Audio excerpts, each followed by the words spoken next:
대통령보다 더 힘센 사람이 뒤에서 조정하지 않으면 난 불가능하다. 그렇기 때문에 이것도 최순실 작품이 아닌가 싶어요. 그래서 저는 요즘 지금 대통령도 수사해야 된다.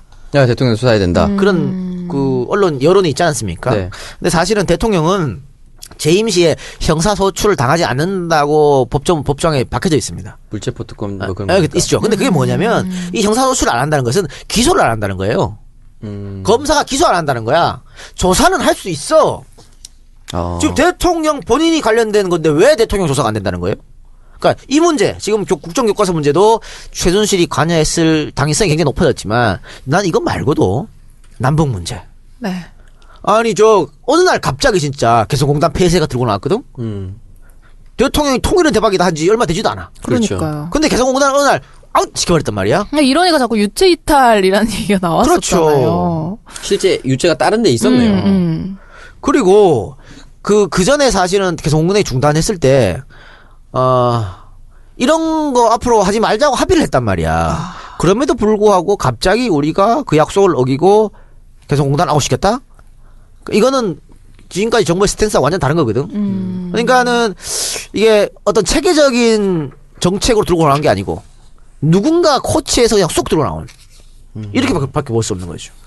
싱크탱크가 외부에서 지시를 내리는 거네요, 그냥 거의. 그러면 완전히 발주를. 외부 지시대로 했으면 대통령도 엄청 책임이 있는 것이고 대통령은 우리 국민이 투표를 해가지고 대통령한테 권한을 준 거잖아요. 근데 그 권한을 국민한테 위임받은 권한을 다른 사람한테 넘겨줬다? 누구 맘대로. 그러니까 이건 대통령 수사를 받아야 되는 거예요. 그리고 지금 새누리당에서는 그 상설특검 그거 원래 법에 있는 대로 그렇게 하면 여당이 한 명 추천, 야당이 한 명 추천해요. 그건 대통령이 둘 중에 한 명을 임명하는 구조죠. 대통령이 내가 잘못해서 받는 수사를 야당이 한 거를 대통령이 지가 임명을 해? 이게 말이 되냐고. 그래서 이번에는 특별법에 의한 특검 야당이 추천한 사람만 올리고 대통령이 그 중에서 한 명을 고르든 아니면 한 명만 올려서 대통령이 도장을 찍든 그렇게 해야 되는 거지. 여당이 추천해갖고 대통령이 선택한다는 건 말도 안 되는 거예요. 네, 대통령이 직접적으로 개입돼 있기 때문에 당연히 그렇게 해야 된다고. 갑자기 조사를 받을 수 있다고 얘기를 하니까 갑자기 생각나는 게 예전에 9.11 테러 때 부시 대통령이 보고를 받고 바로 움직이지 않은 것 때문에 불려가서 조사를 받았었거든요. 그런 사례를 봤을 때 대통령도 충분히 여기에 대해서 조사를 받아야 되고 조사 결과까지 국민들한테 정확하게 공표가 돼야 된다라고 생각을 합니다. 네. 그럼요. 그리고 지금 국정교과서 같은 경우에는 이것을 밀어붙일 때 핵심적 역할을 누가 했냐면 교문수석이에요. 김상률. 청와대 교문수석. 김상률.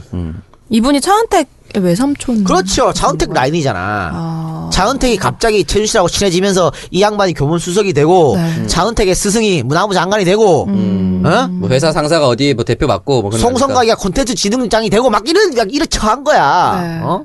그러니까 이거 딱 보이는 거야. 다 그럼 최순실의 입김이구나. 이렇게밖에 볼 수 없는 거기 때문에 저는 국정교과서도 뭐 얼마 있다가 내놓는다 그러는데 난 그거 다 아웃돼야 된다고 봐. 근데 이게 폐기가 가능해요? 최순실가 있으면 아웃이지. 이게 최순실이 한 걸로 이제 다 확인이 되면. 그럼. 어쨌든 11월 28일에 교육배송 공개를 하는 거죠. 일단. 공개를 하는 거죠. 근데 공개를 하는데 뻔할 뻔하잖아. 어떻게 공개할지는. 그렇죠. 다 보이잖아요. 내용이 그렇죠. 어떨지. 갑자기 김대중의 햇볕 정책을 찬양하고 그러진 않아요. 그렇죠. 그렇기 때문에 시간이 좀 흘러가면 분명히 이것도 최순실이 개입했다는 게 난 나올 거라고 보고 또 여러 명이 또 증언을 할 겁니다. 아마. 증언이 튀어나오지 않을까요? 그렇죠. 얘들도 자기들 몰래 TF팀 구성해가지고 막 그때 문서 파쇄하고 막 이랬잖아. 네. 분명히 거기에서도 뭔가 있을 것이다. 그렇기 때문에 저는 만약에 11월 달에 국정교과서 나오면 이거 가지고 또 찬반 논쟁이 치열하게 부를 텐데 그때처럼 예전처럼 찬반 논란이 비등비등한 게 아니고 압도적으로 반대다. 이번에는 최순실 게이트랑 섞여 있기 때문에 11월 28일에 그리고요 앞으로 국가에서 하는 박근혜가 추진했던 모든 정책은 다 흐지부지돼요. 대통령의 말빨이 먹히겠냐고. 그냥 그건 다 최순실이 한 거죠. 그렇죠. 아니, 실제 창조라는